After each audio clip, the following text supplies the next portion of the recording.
My name is Emily Johnson, and I did my research topic over gestation stalls compared to group housing with the electronic sow feeders in the swine industry. Gestation stalls are the most common production practice within the swine industry, especially within the United States.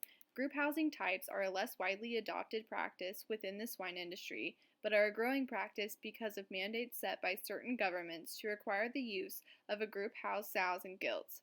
This is a result of the growing concern the public has for the welfare of commercially raised livestock. My hypothesis is that gestation stalls are better production practices than group pens with electronic sow feeders when it comes to reducing injuries and increasing productivity. So, what are gestation stalls? The most common dimensions for a gestation stall in a commercial setting is about 2.5 feet wide and 7 feet long. The stalls are individually equipped with a feeder and free access to water, whether that be from a water nipple on the side of the stall or water flowing down the troughs in each row. All gestation stalls open at the front and the back to make movements easier for the caretakers and the animals. Sows are kept in the gestation stalls from the time they arrive at the facility to around 110 to 112 days of gestation, depending on the producer, when they are transferred to farrowing crates.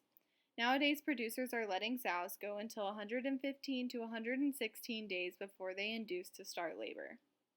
They stay in the farrowing crates until their piglets are weaned, which is on average about 21 days, and then they move back to gestation stalls to be bred again once they come back into heat, and then the cycle repeats.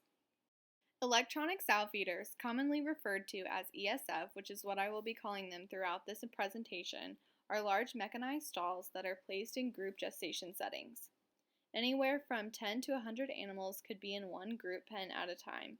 One of the issues with group pens is the aggression and injuries that occur when these animals are housed together. Not many group housing systems are 100% group pens through the entirety of the production cycle. Sows are normally kept in stalls to be bred and stay there for 30 days before moving to the group housing for gestation.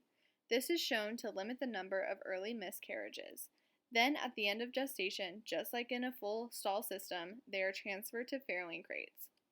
ESF was designed to try to eliminate some of the aggression, particularly over food. How they work is a sow will walk into the stall and the gate will close behind her. The machine reads the information in her ID tag and determines if the animal needs to be fed. While she is eating, it will also determine if she is close to farrowing or is due for vaccinations. If she is close to her farrowing date, then the doors open back up and will kick her out into the alleyway instead of back into the pen with the others, so the workers know to take her to the farrowing rooms. If she needs to be vaccinated, there are spray paint guns that will draw a line down her back to notify the workers. ESFs can be very high maintenance. I have personal experience working with them, and we had to go in and pick out all the sows that the computer told us hadn't eaten the day before, and we had to manually take each one into the feeders. This takes up a large part of your day when you have a couple thousand sows in gestation.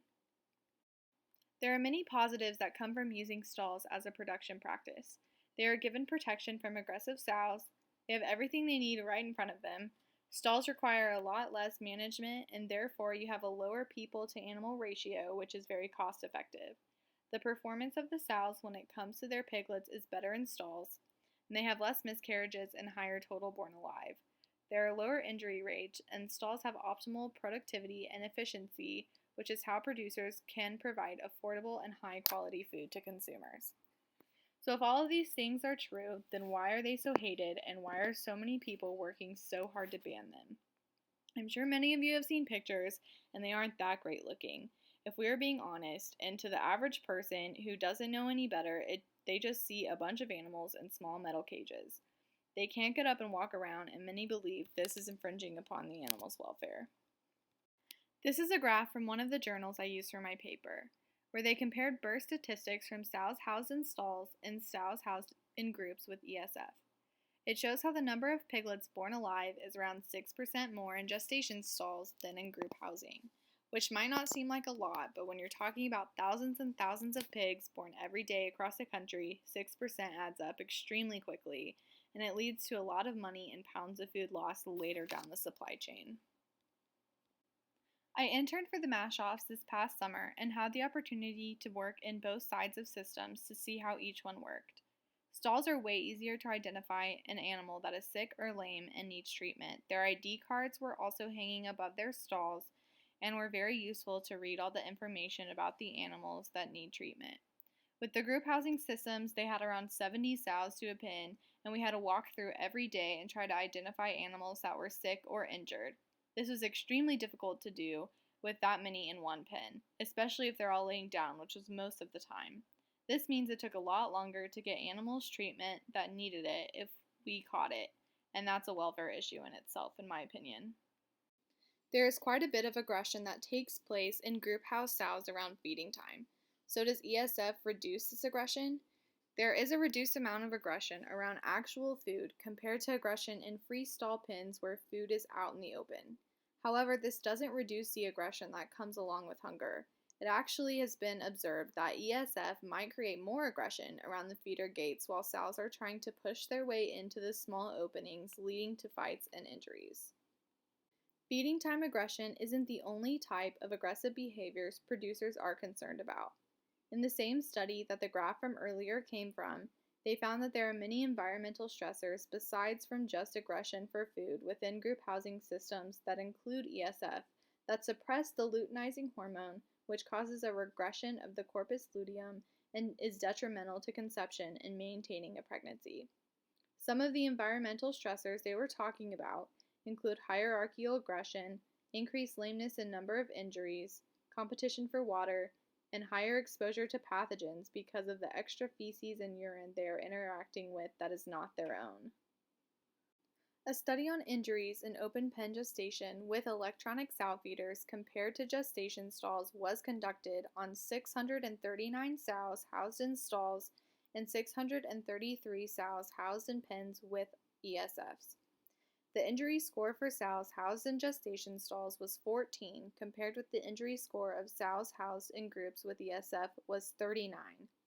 They did make the observation that the rate of injuries in the pen did decrease as the body weight of the sows increased, maybe inferring that as they get bigger, they are less active or less motivated to conduct aggressive behaviors. In the conclusion for this study, they confirmed that although gestation stalls do restrict the movement and freedom of the animals, the stalls help to prevent injuries resulting from confrontation and aggression that would certainly be a hindrance to the animal's welfare.